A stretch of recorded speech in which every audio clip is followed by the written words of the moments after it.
Prakrite guna samudham sajjante guna karmashum Dhamma Krishnam vidom mandam Krishnam vinnam viratlayet. Ceux qui sont illusionnés par les trois influences de la nature matérielle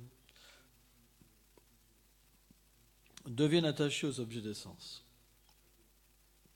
Mais celui dont la connaissance est complète ne doit pas troubler ces personnes de moindre intelligence dotées d'une connaissance incomplète. Commentaire. Selon Srila Vishwanath Chakravarti Thakur, on pourrait poser la question. Si toutes les âmes spirituelles sont distinctes des trois modes de la nature matérielle et qu'elles n'ont aucune relation avec eux et avec leurs activités, pourquoi deviennent-elles attachées aux objets des sens ? Shri Krishna répond à cette question avec ce verset qui commence par le mot Prakriti ou la nature matérielle.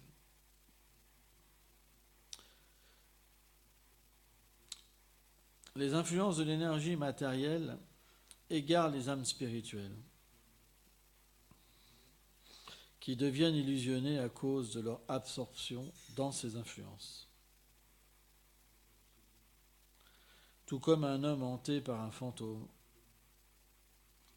se considère lui-même comme un fantôme. Les âmes absorbées dans les trois modes s'identifient à eux. Ainsi, elles deviennent conditionnées, elles s'identifient au corps et pensent être un produit de la matière.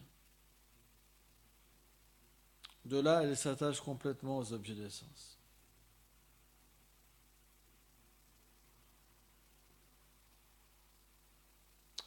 Aussi celui-là qui est Krishnavit,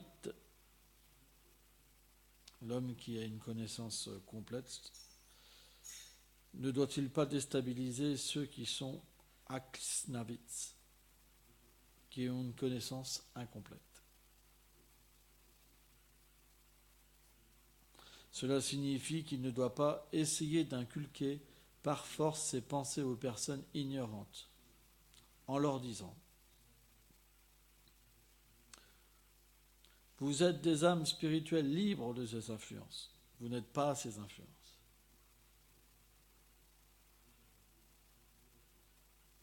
Une personne qui est hantée par un fantôme ne comprendra jamais qu'en réalité elle n'est pas un fantôme, mais une âme spirituelle. Même si on lui dit des centaines de fois. Sa conviction peut seulement être retirée par la médecine des mantras. Similairement, aucune instruction verbale n'aidera une âme égarée à arrêter de s'identifier avec les influences de la nature matérielle.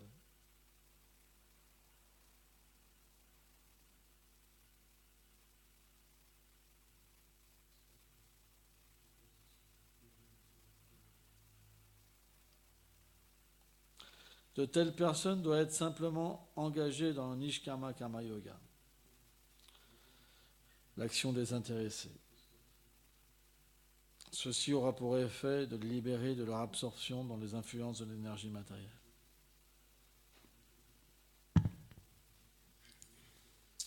Oma Gyanati Milandasyam Gyanam Jalam Shalakaya Shakshur Meditam Jenata Isme Shigora Vedama.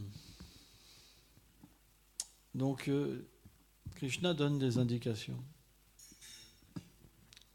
sur pourquoi, bien qu'on soit l'âme spirituelle complètement pure, on s'identifie avec les trois gunas. Ce matin, je lisais une discussion entre Bhaktivedanta Swami Prabhupada et ses disciples, et il disait que, et ce qui est très intéressant, en s'appuyant sur Srila Bhaktisiddhanta Saraswati Thakur, aussi il y avait des commentaires de Bhaktisiddhanta, et de Jiva Goswami, où il disait que l'âme n'est pas sans forme, elle a une forme. En ce moment, nous sommes l'âme spirituelle qui a une forme. Mais dû à son mauvais usage de son libre arbitre, cette forme est endormie par l'influence de l'énergie matérielle. Et il explique même, ce qu'on avait vu il y a une semaine ou deux, que quand l'être vivant se fond dans le Brahman, par exemple, les Mayavadis, les Brahmavadis, ils veulent se fondre dans le Brahman, mais ce n'est pas que l'âme perd sa forme. Elle entre dans le Brahman avec sa forme, et sa forme n'est pas touchée. En fait. Parce que Krishna explique dans la Bhagavad Gita que l'âme est éternelle. Elle est insoluble. Antaventa Imedeha. Elle est... Voilà. On ne peut pas changer la nature de l'âme. Elle est antimatière. La matière, on peut la moudre. On peut la faire disparaître. Quoi qu'il reste toujours quelque chose quand même. Mais on peut enlever la forme. Mais la nature de l'âme, c'est qu'on ne peut pas la changer. La nature spirituelle, c'est quelque chose qu'on ne peut pas changer. Donc le rasa, cette relation avec Dieu, elle est en nous. On ne peut pas l'enlever. Elle est simplement endormie. C'est pourquoi quand on se fait initier par une Guru Parampara authentique, qu'on rentre en contact avec des purs dévots, alors on peut éveiller cette nature. Quand on rentre en contact de la Krishna Katha, cette connaissance sur Dieu nous éveille. Bhaktivedanta Swami Prabhupada, il expliquait que pour éveiller quelqu'un qui dort, vous avez beau faire des gestes, ça ne l'éveillerait pas. C'est quand, par exemple, quand Gorananda il ronfle, si vous faites comme ça ne marchera pas, il ronflera.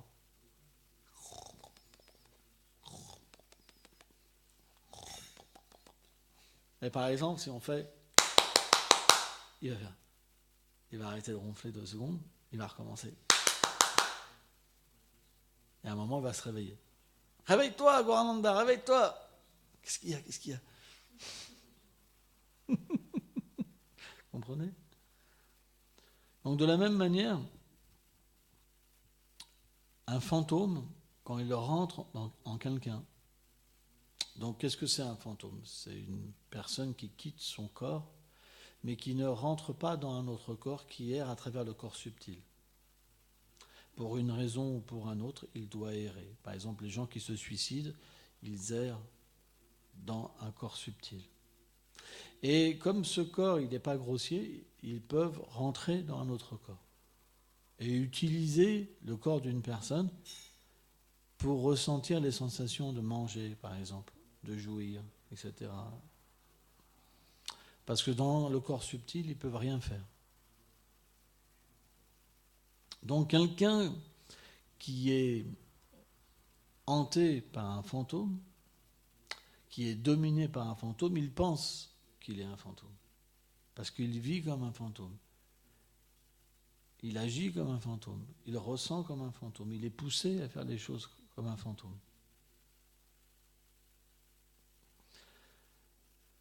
Et si on lui fait penser qu'il est autre chose, il ne pourra pas y croire. Parce que sa vie, elle est influencée par quelque chose. Et il pense qu'il est cette chose. De la même manière, les 3 influences de l'énergie matérielle, elles hantent l'être vivant. C'est comme dans un rêve. Quand vous êtes dans un rêve, quand vous êtes à travers le corps subtil, vous quittez le corps grossier momentanément, et que vous faites dans l'astral une expérience, alors vous pensez naturellement que cette expérience, comment dire, elle est réelle dans ce moment-là. Et c'est une expérience. Mais quand vous revenez dans le corps grossier et que vous vous éveillez, cette expérience disparaît. De la même manière, par l'influence d'un mantra, on peut se libérer de l'influence d'un fantôme et se réveiller. Il y a plein d'histoires, par exemple avec les histoires de Jésus, par exemple, où Jésus chassait les fantômes. C'est expliqué qu'avant même de les chasser, il demandait leur nom pour qu'ils s'identifient. Et les fantômes s'identifiaient. Je suis ceci, sors.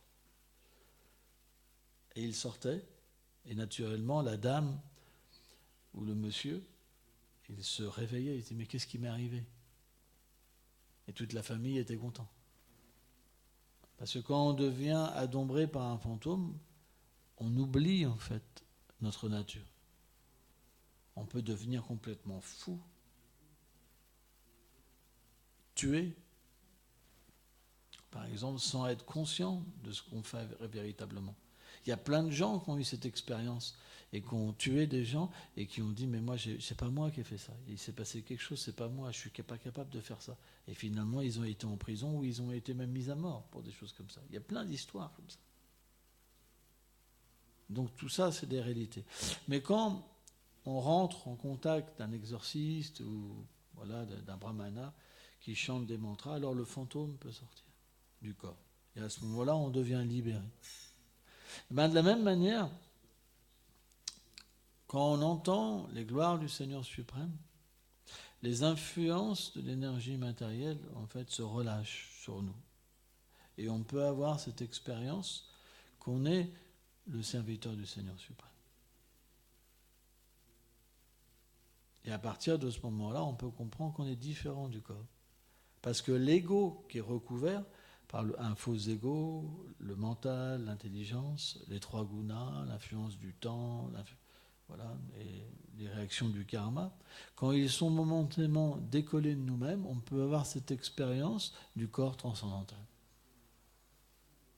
Et cette expérience-là, naturellement, elle va nous faire voir, de la même manière que quand quelqu'un chante un mantra et que le fantôme s'en va, qu'on n'a rien à voir avec cette nature matérielle. Donc celui-là qui a eu cette expérience-là, il peut le comprendre.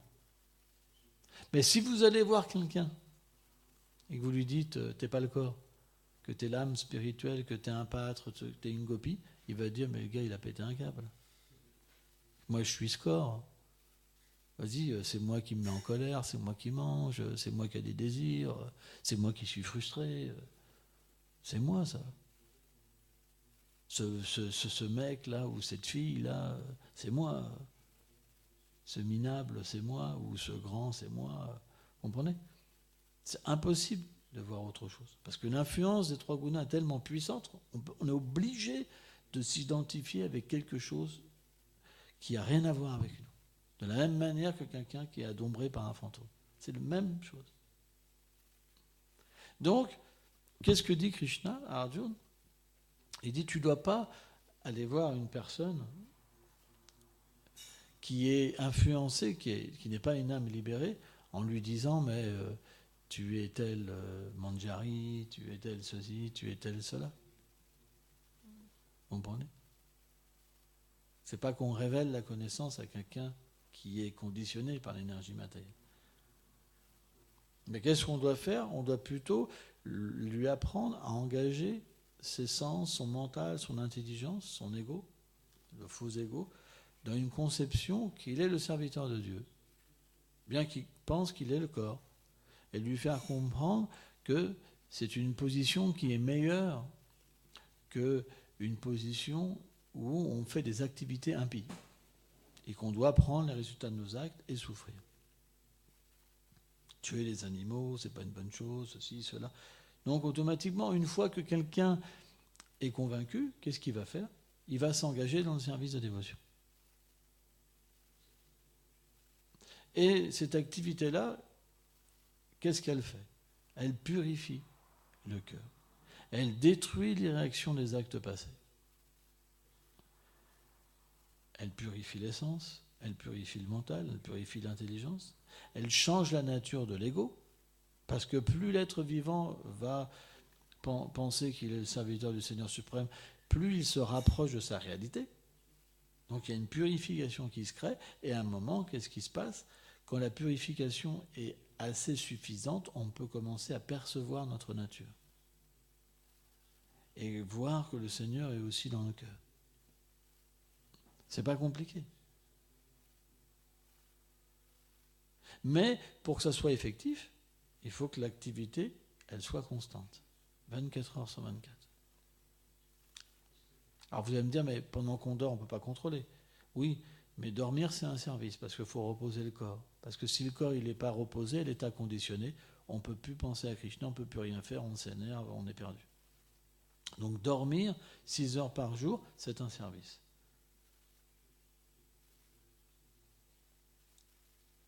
Donc celui qui est engagé 24 heures sur 24 avec Chaval le Seigneur, peu importe si c'est dans une petite famille ou une vie de renonçant,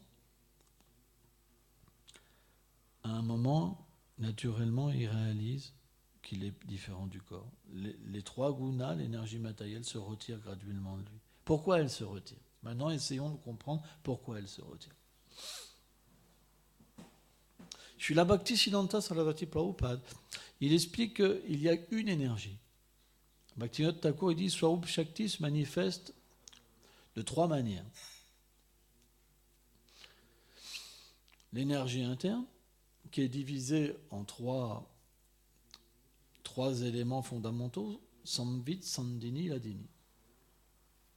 L'énergie d'éternité, de connaissance et de félicité, ou existentielle éternité. Et ces 3 éléments-là, ils se manifestent d'une manière inversée en tant que l'énergie matérielle. Donc, au lieu que ça soit éternel, c'est temporaire. Au lieu que la connaissance en son total, c'est l'ignorance. Et au lieu que l'éternité, il y a la mort et la maladie. Ça s'inverse. Et pour l'énergie marginale, Jiva Shakti, au lieu que ça soit une énergie complète et limitée, c'est une énergie atomique, infinitésimale. Et les 3 éléments se retrouvent. Donc de cette même énergie, elle se manifeste de 3 façons.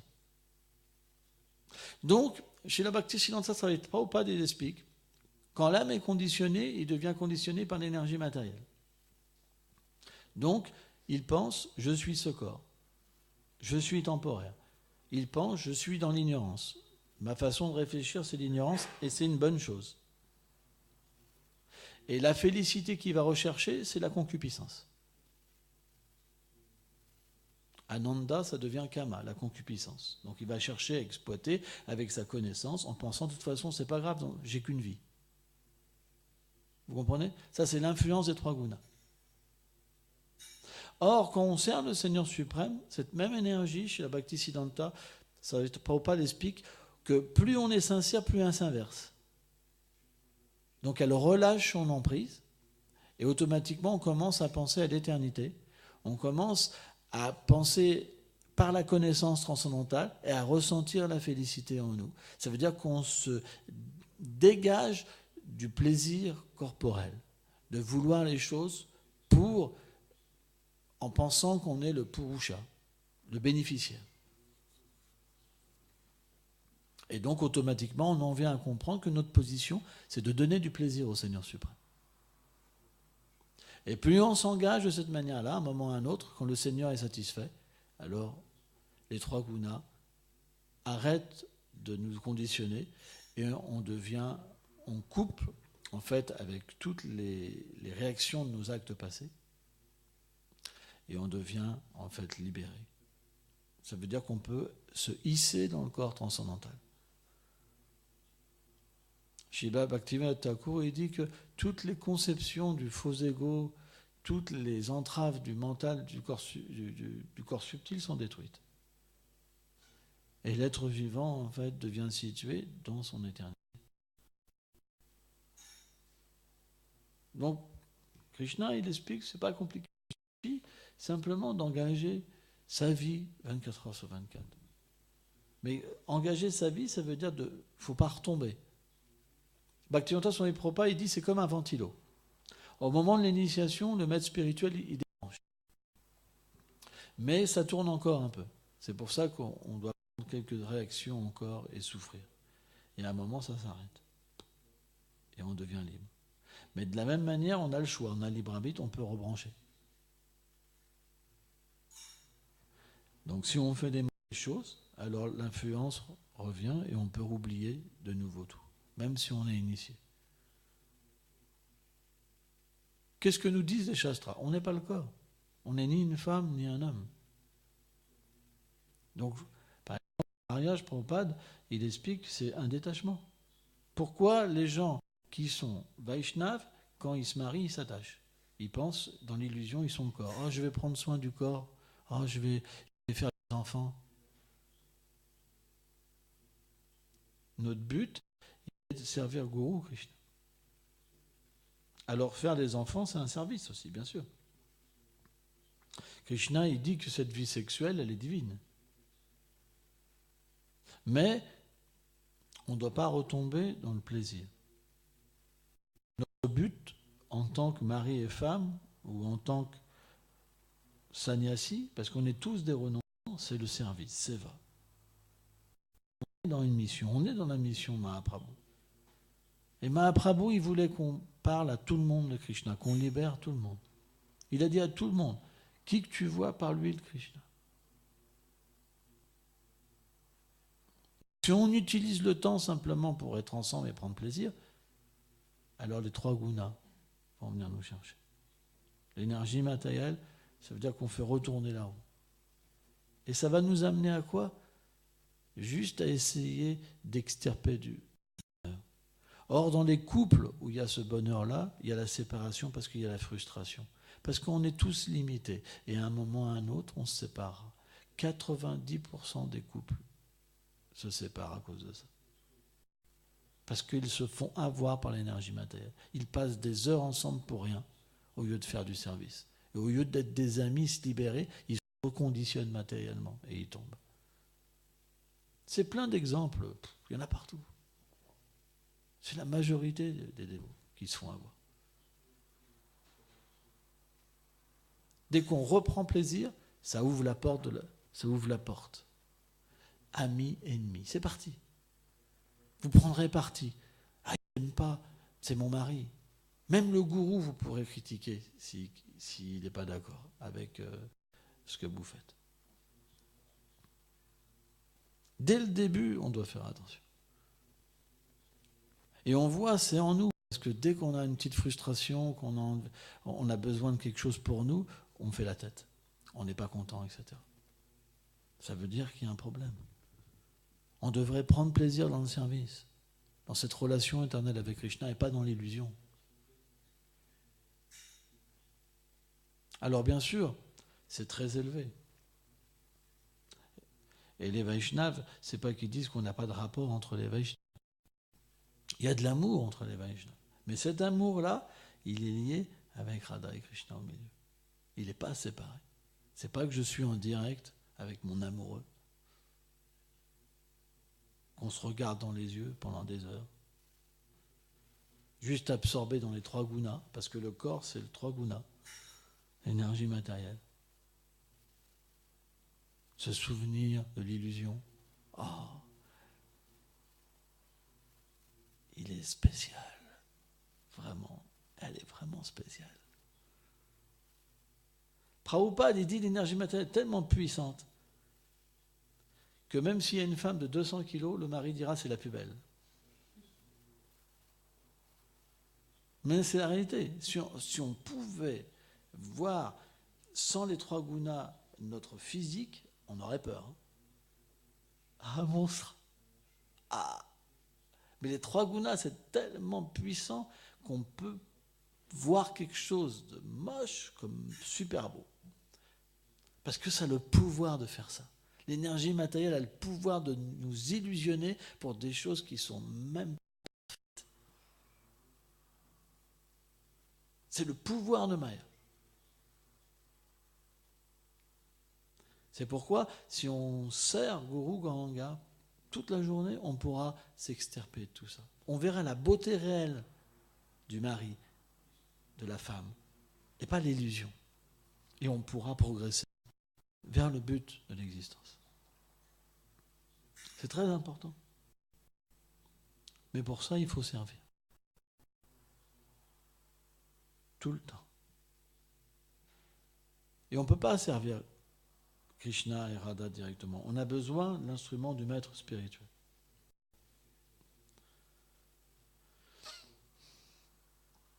On a besoin des Vaishnavas. C'est quelque chose qui est important. Donc les Vaishnavas, ce sont ceux qui voient notre condition et qui nous engagent selon notre condition, dans un service adapté à notre avancement spirituel. Et automatiquement, le disciple, il devient. Mais si on ne comprend pas comment accomplir l'instruction, on peut très bien recevoir une instruction et bien sûr, on s'est obligé de la voir à notre manière. On doit poser des questions sur la nature de l'instruction, si on n'est pas assez avancé spirituellement. Qu'est-ce que ça veut dire assez avancé? Si on n'a pas l'assistance de Chetaguru dans notre cœur, directement. C'est ça, hein. Ça c'est... Prenez. Si on ne peut pas entendre le Seigneur dans notre cœur en tant que gourou, alors on doit véritablement recevoir beaucoup d'instructions pour ne pas se tromper. Parce que gourou extérieur et gourou intérieur, c'est la même personne. Ces deux principes, il y a trois principes, il y a aussi le Shiksha Guru. Ces trois principes-là s'unissent pour aider l'être vivant au but de l'existence. Mais c'est pas qu'au début, Krishna il révèle forcément les choses les plus confidentielles. Mais il révèle comment atteindre la perfection. Et la perfection, c'est comment satisfaire le Vaishnav, le dévot du Seigneur. Donc cette inspiration au début qu'on reçoit dans le cœur, hein, c'est pour comprendre comment satisfaire les Vaishnavas. Car Krishna se donne à travers ses dévots. Et donc ces dévots, ils nous engagent dans le service du Seigneur suprême. C'est pourquoi Krishna, par exemple, quand il vient, il prend aussi cette fonction de gourou, parce qu'il est le gourou originel. Il est l'ami, il est l'amant, il est le père, mais il est aussi le gourou. Et là, dans ce principe-là, il nous enseigne comment agir. Et ceux qui ont la fonction de maître spirituel, par le désir de gourou et Krishna, ils répètent les paroles de Krishna et des acharyas précédents. Bhaktivedanta Swami Prabhupada disait, mon seul crédit, c'est d'avoir répété, simplement. Il disait, c'est ça la puissance de mes livres. C'est que j'ai rien ajouté, j'ai juste répété. Et on fait la même chose, on suit dans les traces. C'est pour ça que nos livres sont authentiques. Parce que vous pouvez tout retrouver dans les acharyas. Tout. C'est le principe. Donc automatiquement, si les livres sont authentiques, ils permettront aux gens de changer et d'aller vers le service divin offert au Péparis au lotus de Radha et Krishna, comme Narottam Das Thakur, et vouloir donc assister les assistantes de Radha. C'est le principe. C'est juste qu'au début, il y a des choses qui sont cachées, confidentielles,